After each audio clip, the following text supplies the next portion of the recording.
Let's be real for a minute. A lot of articles written by so-called caregiver experts will tell you that your family doesn't help, either because they don't know how, they're afraid of doing it wrong, or because we don't ask correctly. But that's not always the truth. For many caregivers, me included, the reality is that some family members just refuse to help. And today, we're going to talk about it.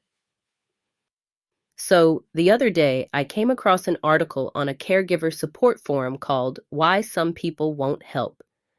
It said people or families won't step in to help because many caregivers believe that they are shirking their obligations and feel like they are betraying the love for a dependent loved one if they ask for help. It even went as far as to insinuate that by the time a request for help is made, the caregiver is so exhausted and angry that the request sounds angry. The writer of the article also claims that family won't help because they don't know how, or they're afraid of doing it wrong. And listen, that might be true for some families, but for me, and for so many other caregivers who I've read their stories, that's just not the reality. Let me tell you what my reality looks like. My aunt's children dumped their mom on my grandmother.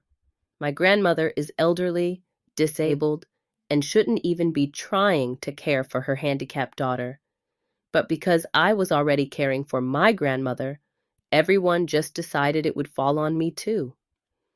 One of my aunt's children moved all the way to another country, yes, another country, just to avoid having the responsibility of caring for his mom. My aunt's other child told me straight up, me and my mom don't have a good relationship, so I'm not going to take care of her. And that was that. And here's the part that stings the most.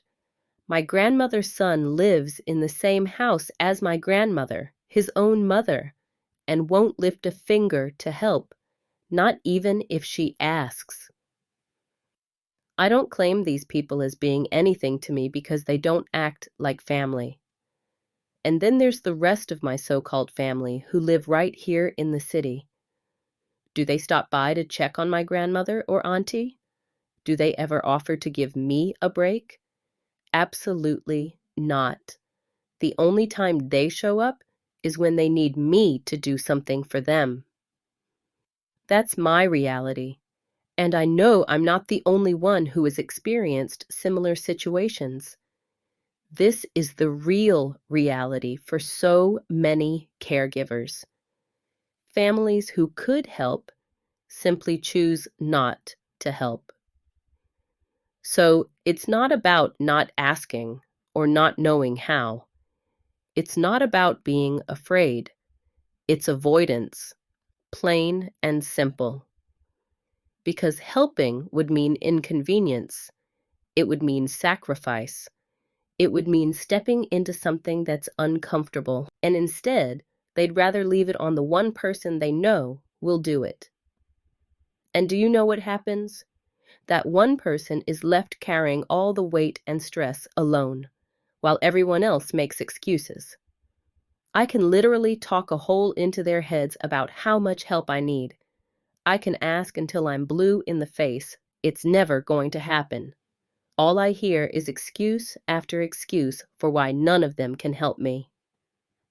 And then society, like these so-called experts and coaches, have the nerve to create what is framed as support videos and articles, blaming the default caregiver for not having support from selfish family members.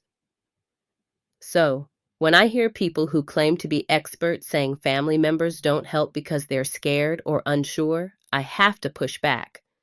I mean, come on, be for real. Blaming the caregiver for how they ask for help is just another way to make it okay for everyone else to not be a caregiver. And sometimes the truth is uglier than that.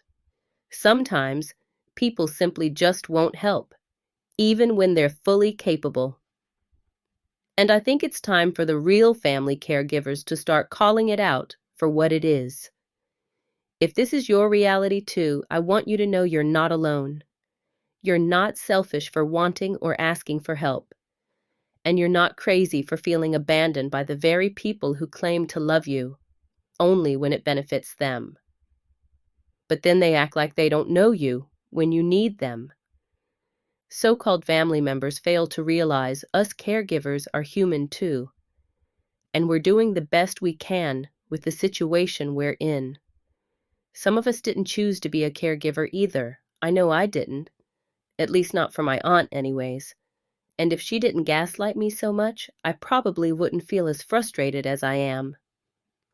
My grandma, on the other hand, she raised me during my childhood, even before my mom passed away, so she's always been a mother to me. My grandma is sweet, loving, and appreciative for everything. My aunt is a whole other story. And what really bothers me about my aunt, when people ask about her children, she praises them and makes excuses as to why I'm the caregiver and not them. But anyways, that's a story for another time. So what's your story? I'd love to hear from you.